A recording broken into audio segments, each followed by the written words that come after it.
ರಾಜ್ಯದಲ್ಲಿ ಮುಸ್ಲಿಮರಿಗೆ 4% ಮೀಸಲಾತಿ ವಿಚಾರವಾಗಿ ಸಾಕಷ್ಟು ಚರ್ಚೆ ಆಗ್ತಾ ಇರತಕ್ಕಂಥದ್ದು. ಇದರ ಬಗ್ಗೆ ಮಾತನಾಡಲಿಕ್ಕೆ ನಮ್ಮ ಜೊತೆ ಜಗದೀಶ್ ಶೆಟ್ಟರ್ ಅವರು ಇದ್ದಾರೆ. ಅವರನ್ನ ಮಾತನಾಡಿಸೋಣ. ಸರ್, ಪ್ರಮುಖವಾಗಿ 4% ಮೀಸಲಾತಿ ಕೊಡ್ತಾ ಇರತಕ್ಕಂತಹ ವಿಚಾರ ಈಗ ಸಾಕಷ್ಟು ಚರ್ಚೆ ಆಗ್ತಾ ಇದೆ. ನೋಡಿ, ಮೀಸಲಾತಿ ವಿಚಾರವಾಗಿ ಸಂವಿಧಾನದಲ್ಲಿ ಹಲವಾರು ಉಲ್ಲೇಖಗಳಿದ್ದಾವೆ. ಯಾರಿಗೆ ಮೀಸಲಾತಿ ಕೊಡಬೇಕನ್ನುವಂಥದ್ದು, ಸಾಮಾಜಿಕವಾಗಿ ಹಿಂದುಳಿದಂಥವ್ರಿಗೆ ಮತ್ತು ಆರ್ಥಿಕವಾಗಿ ಹಿಂದುಳಿದಂಥವ್ರಿಗೆ.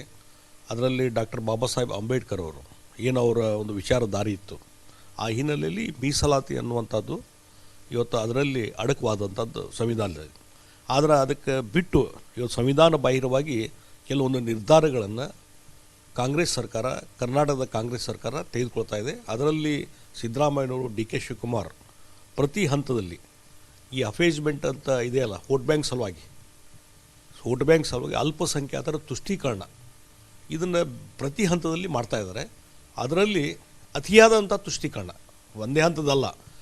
ಏನು ಬಂಡತನ, ನಾವು ಮಾಡ್ತೀರಪ್ಪ, ನೀವೇನು ಮಾಡ್ತೀರಿ, ಮುಸಲ್ಮಾನರಿಗೆ ನಾವು ಇಷ್ಟು ಫೆಸಿಲಿಟಿ ಕೊಡ್ತೀವಿ, ಏನು ಮಾಡ್ತೀರಿ ಅನ್ನುವಂಥ ರೀತಿಯಲ್ಲಿ ಬಂಡತನದಿಂದ ಕೇವಲ ಅವರು ಹೋಟ್ಲ್ ಸಿಗ್ತಾವನ್ನುವಂಥ ಕಾರಣದ ಸಲುವಾಗಿ ಈ ಒಂದು ತುಷ್ಟೀಕರಣ ಪ್ರಾರಂಭ ಆಗಿದೆ. ಅದು ಅತಿರೇಕ ಮುಟ್ಟುವಂಥ ಕೆಲಸ ಈಗ ಸರ್ಕಾರದ ಕಾಮಗಾರಿಗಳಲ್ಲಿ ಇವತ್ತು SC/ST ದಲಿತ ಜನಾಂಗದವರಿಗೆ ಮೀಸಲಾತಿ ಕೊಡುವಂಥದ್ದು ನ್ಯಾಯಯುತ, ಅದು ಕೊಟ್ಟಿದ್ದಾರೆ, ಅದು ಅನುಕೂಲ ಆಗ್ತಾ ಇದೆ.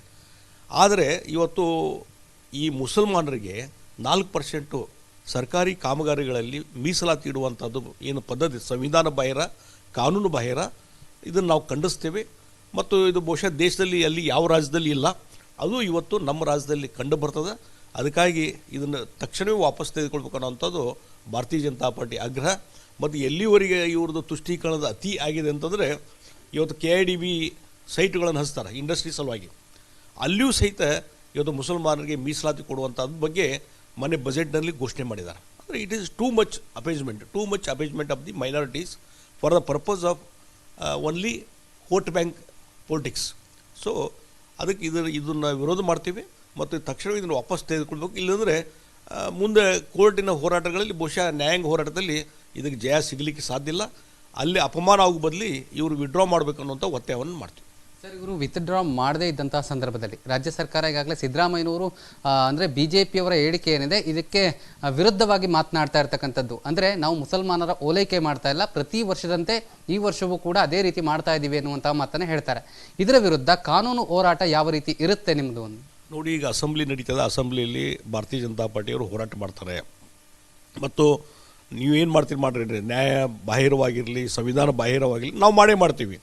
ಕೋರ್ಟ್ನಲ್ಲಿ ಪ್ರಶ್ನೆ ಮಾಡಿರಿ, ರಾಜಕೀಯವಾಗಿ ಹೋರಾಟ ಮಾಡಿರಿ ಅನ್ನುವಂಥದ್ದು ಇದು ಬಂಡತನದ ಒಂದು ಸೂಚನೆ. ಅದಕ್ಕಾಗಿ ಇವತ್ತು ಹಿಂದೂಗಳ ವಿರೋಧಿಯಾದಂಥ ನೀತಿಯನ್ನು ಬೆಳಗಿಂದ ಸಾಯಂಕಾಲ ಅವ್ರು ಮಾಡ್ತಾಯಿದ್ದಾರೆ. ಈ ಹಿಂದೂ ವಿರೋಧಿ ನೀತಿ ಏನಿದೆಲ್ಲ, ಬಹುಶಃ ಕಾಂಗ್ರೆಸ್ ಇಡೀ ರಾಷ್ಟ್ರದಲ್ಲಿ ದುರ್ಬಲ ಆಗ್ತಾಯಿದೆ. ಬರುವಂಥ ದಿವಸಗಳಲ್ಲಿ ಇಡೀ ದೇಶದಲ್ಲಿ ಇನ್ನೂ 2-3 ರಾಜ್ಯಗಳಲ್ಲಿ ಅಧಿಕಾರ ಇದೆ, ಅವುಗಳನ್ನು ಕಳ್ಕೊತಾರೆ. ಇವರಿಗೆ ಹಿಂದೂಗಳ ಓಟ್ ಬೇಕಾಗಿಲ್ಲ, ಕೇವಲ ಮುಸಲ್ಮಾನರ ಓಟ್ ಮೇಲೆ ರಾಜಕಾರಣ ಮಾಡ್ತೇವೆ ಅನ್ನುವಂಥದ್ದು ಏನೊಂದು ತಲೆಯಲ್ಲಿ ಬಂದದೆ, ಆ ಗುಂಗು ಅದು ಬಹುಶಃ ಜನ ಅದಕ್ಕೆ ತಕ್ಕದಂಥ ಉತ್ತರ ಕೊಡ್ತಾರೆ. ಸರ್, ಪ್ರಮುಖವಾಗಿ ಜಸ್ಟಿಸ್ ಫಾರ್ ಸ್ವಾತಿ ಎನ್ನುವಂತಹ ಅಭಿಯಾನವನ್ನು ರಿಪಬ್ಲಿಕ್ ಕನ್ನಡ ಶುರು ಮಾಡಿರ್ತಕ್ಕಂಥದ್ದು. ಕಳೆದ 3-4 ದಿನಗಳಿಂದ ಇದರ ಸಂಪೂರ್ಣ ವರದಿಯನ್ನು ಮಾಡಲಾಗ್ತಾ ಇದೆ. ಸ್ವಾತಿಗೆ ನ್ಯಾಯ ಸಿಗಬೇಕು ಎನ್ನುವಂಥದ್ದು. ಅಂದರೆ ರಾಜ್ಯ ಸರ್ಕಾರದಲ್ಲಿ ಒಂದು ರೀತಿ ಏನು ರಕ್ಷಣೆ, ಮಹಿಳೆಯರಿಗೆ ರಕ್ಷಣೆ ಇಲ್ಲ, ಅದಕ್ಕೆ ರಕ್ಷಣೆ ಕೊಡಬೇಕು ಎನ್ನುವಂತಹ ನಿಟ್ಟಿನಲ್ಲಿ ಈ ಒಂದು ಅಭಿಯಾನವನ್ನು ರಿಪಬ್ಲಿಕ್ ಕನ್ನಡ ಹಮ್ಮಿಕೊಂಡಿರ್ತಕ್ಕಂಥ. ಇವತ್ತೇನು ರಿಪಬ್ಲಿಕ್ TV ಕನ್ನಡ ಚಾನಲ್ದವ್ರು, ಸುದ್ದಿ ಚಾನಲ್ದವರು ಏನು ಅಭಿಯಾನ ಸ್ವಾತಿ ಒಂದು ನ್ಯಾಯ ಸಿಗಬೇಕು ಅನ್ನುವಂಥದ್ದು ಒಂದು ಏನು ಅಭಿಯಾನ ಇದೆ, ಇದು ಭಾಳ ಪರಿಣಾಮ ಆಗಿದೆ.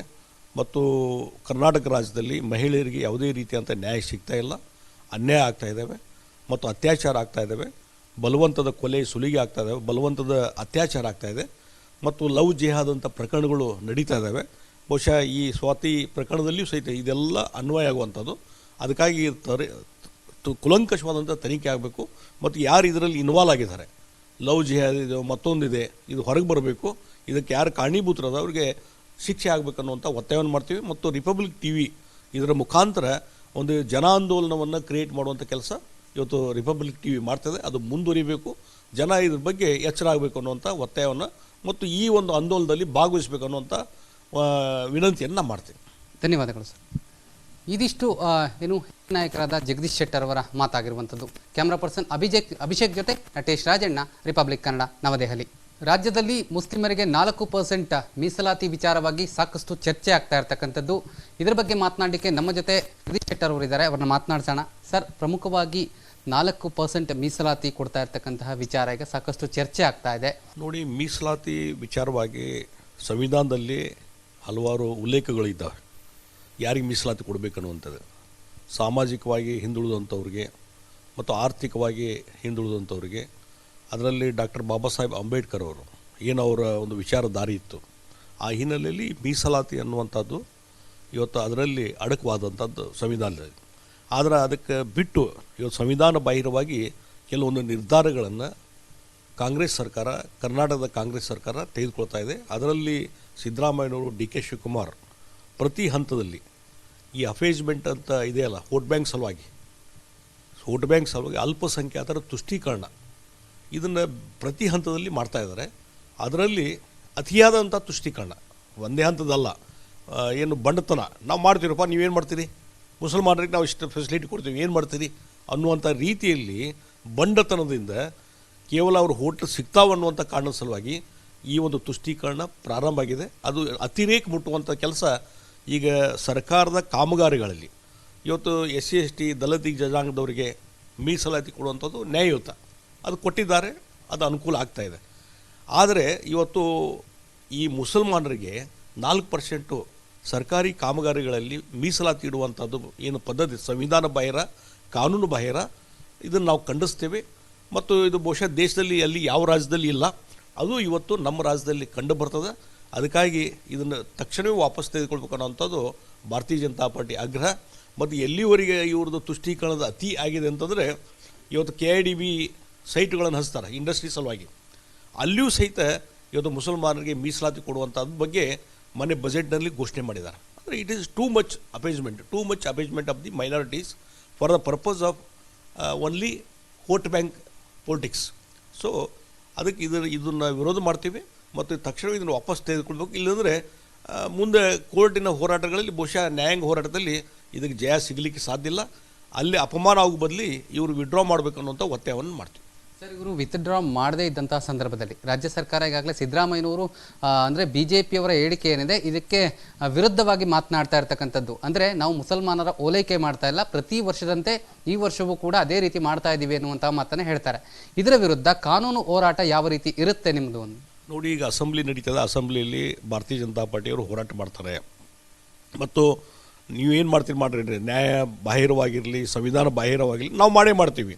ಕೋರ್ಟ್ನಲ್ಲಿ ಪ್ರಶ್ನೆ ಮಾಡಿರಿ, ರಾಜಕೀಯವಾಗಿ ಹೋರಾಟ ಮಾಡಿರಿ ಅನ್ನುವಂಥದ್ದು ಇದು ಬಂಡತನದ ಒಂದು ಸೂಚನೆ. ಅದಕ್ಕಾಗಿ ಇವತ್ತು ಹಿಂದೂಗಳ ವಿರೋಧಿಯಾದಂಥ ನೀತಿಯನ್ನು ಬೆಳಗಿಂದ ಸಾಯಂಕಾಲ ಅವ್ರು ಮಾಡ್ತಾಯಿದ್ದಾರೆ. ಈ ಹಿಂದೂ ವಿರೋಧಿ ನೀತಿ ಏನಿದೆಲ್ಲ ಬಹುಶಃ ಕಾಂಗ್ರೆಸ್ ಇಡೀ ರಾಷ್ಟ್ರದಲ್ಲಿ ದುರ್ಬಲ ಆಗ್ತಾಯಿದೆ. ಬರುವಂಥ ದಿವಸಗಳಲ್ಲಿ ಇಡೀ ದೇಶದಲ್ಲಿ ಇನ್ನೂ ಎರಡು ಮೂರು ರಾಜ್ಯಗಳಲ್ಲಿ ಅಧಿಕಾರ ಇದೆ, ಅವುಗಳನ್ನು ಕಳ್ಕೊತಾರೆ. ಇವರಿಗೆ ಹಿಂದೂಗಳ ಓಟ್ ಬೇಕಾಗಿಲ್ಲ, ಕೇವಲ ಮುಸಲ್ಮಾನರ ಓಟ್ ಮೇಲೆ ರಾಜಕಾರಣ ಮಾಡ್ತೇವೆ ಅನ್ನುವಂಥದ್ದು ಏನೊಂದು ತಲೆಯಲ್ಲಿ ಬಂದದೆ, ಆ ಗುಂಗು ಅದು ಬಹುಶಃ ಜನ ಅದಕ್ಕೆ ತಕ್ಕದಂಥ ಉತ್ತರ ಕೊಡ್ತಾರೆ.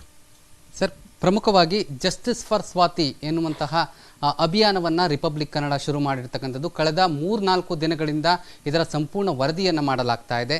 ಸ್ವಾತಿಗೆ ನ್ಯಾಯ ಸಿಗಬೇಕು ಎನ್ನುವಂಥದ್ದು, ಅಂದರೆ ರಾಜ್ಯ ಸರ್ಕಾರದಲ್ಲಿ ಒಂದು ರೀತಿ ಏನು ರಕ್ಷಣೆ, ಮಹಿಳೆಯರಿಗೆ ರಕ್ಷಣೆ ಇಲ್ಲ, ಅದಕ್ಕೆ ರಕ್ಷಣೆ ಕೊಡಬೇಕು ಎನ್ನುವಂತಹ ನಿಟ್ಟಿನಲ್ಲಿ ಈ ಒಂದು ಅಭಿಯಾನವನ್ನು ರಿಪಬ್ಲಿಕ್ ಕನ್ನಡ ಹಮ್ಮಿಕೊಂಡಿರ್ತಕ್ಕಂಥ. ಇವತ್ತೇನು ರಿಪಬ್ಲಿಕ್ TV ಕನ್ನಡ ಚಾನಲ್ದವ್ರು, ಸುದ್ದಿ ಚಾನಲ್ದವರು ಏನು ಅಭಿಯಾನ ಸ್ವಾತಿ ಒಂದು ನ್ಯಾಯ ಸಿಗಬೇಕು ಅನ್ನುವಂಥದ್ದು ಒಂದು ಏನು ಅಭಿಯಾನ ಇದೆ, ಇದು ಭಾಳ ಪರಿಣಾಮ ಆಗಿದೆ. ಮತ್ತು ಕರ್ನಾಟಕ ರಾಜ್ಯದಲ್ಲಿ ಮಹಿಳೆಯರಿಗೆ ಯಾವುದೇ ರೀತಿಯಂಥ ನ್ಯಾಯ ಸಿಗ್ತಾ ಇಲ್ಲ, ಅನ್ಯಾಯ ಆಗ್ತಾ ಇದ್ದಾವೆ ಮತ್ತು ಅತ್ಯಾಚಾರ ಆಗ್ತಾ ಇದ್ದಾವೆ, ಬಲವಂತದ ಕೊಲೆ ಸುಲಿಗೆ ಆಗ್ತಾ ಇದ್ದಾವೆ, ಬಲವಂತದ ಅತ್ಯಾಚಾರ ಆಗ್ತಾ ಇದೆ ಮತ್ತು ಲವ್ ಜಿಹಾದ್ ಅಂತ ಪ್ರಕರಣಗಳು ನಡೀತಾ ಇದ್ದಾವೆ. ಬಹುಶಃ ಈ ಸ್ವಾತಿ ಪ್ರಕರಣದಲ್ಲಿಯೂ ಸಹಿತ ಇದೆಲ್ಲ ಅನ್ವಯ ಆಗುವಂಥದ್ದು.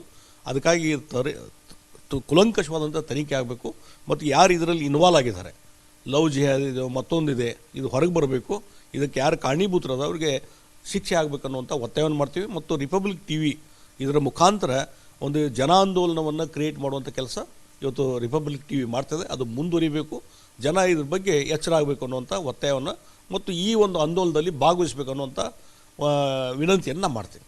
ಧನ್ಯವಾದಗಳು ಸರ್.